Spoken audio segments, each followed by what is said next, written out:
How did you And come up with EcoWash in the first place? I know what happened in terms of the flood and everything, but you never mentioned how did you come up with the idea?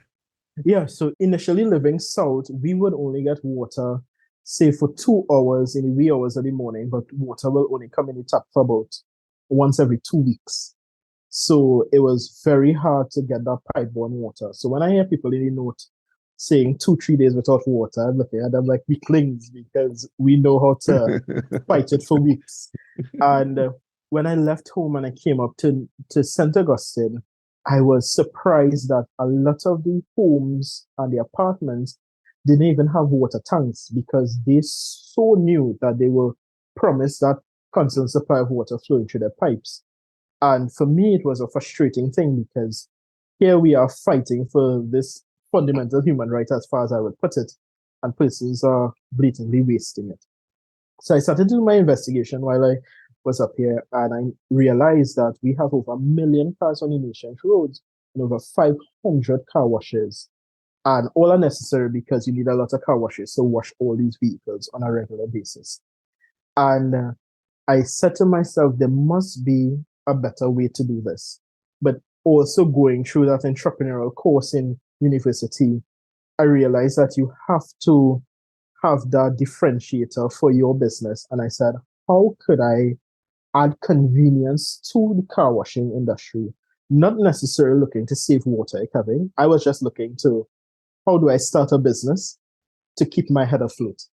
And it's only afterwards people were coming to me and like, hey, you're saving real water. And I'm like, oh, yeah, sure, whatever. Because that was not my intention. Of course, my heart is in saving water and where I came from. So that's why I did my investigation. But the primary focus of EcoWash was to create a business just to keep my head afloat. I just wanted one branch. It was paying well. In a year and a half. I was able to buy my own home, buy a showroom car. Things were going well. So that was the primary focus of it. And then persons were saying, hey, you're saving water. This is helping to achieve the SDGs and all these different things. So I'm like, okay, cool. Maybe we're on to something. Yes, my heart is for nature, but going through COVID, you're just looking at the dollars and cents at that point in time. And then looking at the water restrictions and all these different things.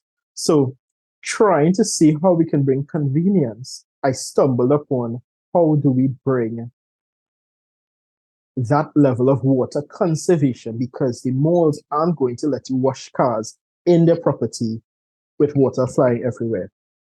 And I remember in Form 4, we did a science experiment in school.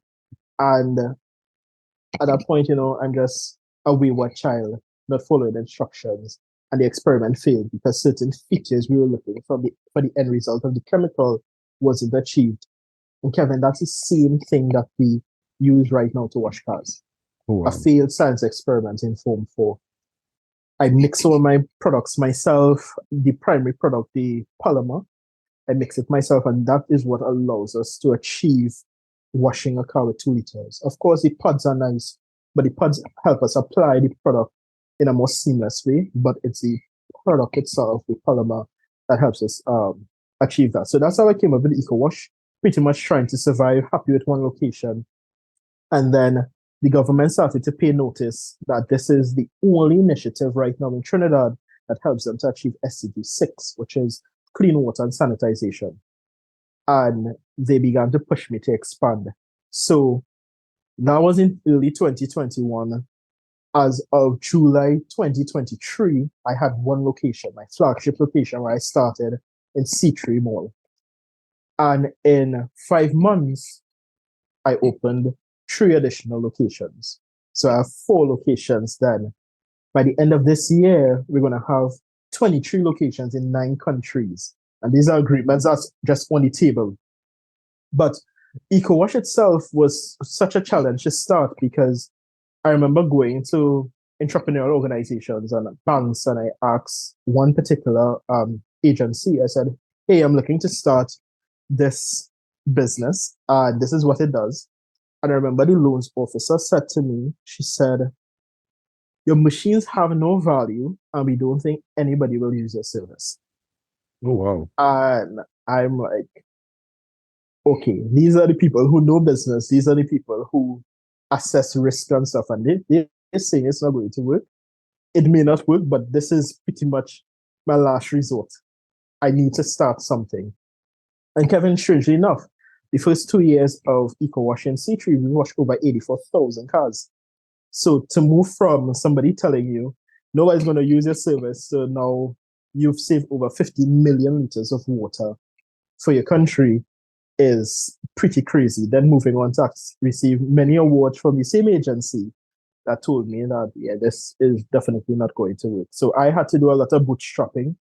I remember reaching out to some of my extended family members. I said, here's what, I'm going to start this business. I need some microfiber towels.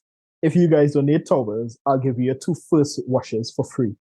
So that miniature crowdfunding, borrowing money from here, borrowing money from there. My car that was close to repossession, I told my friend, I said, here's what, you take my car and I'm going to borrow your van so I can move around my machines. And that's how I did it for a couple of months, well, to just get operations started.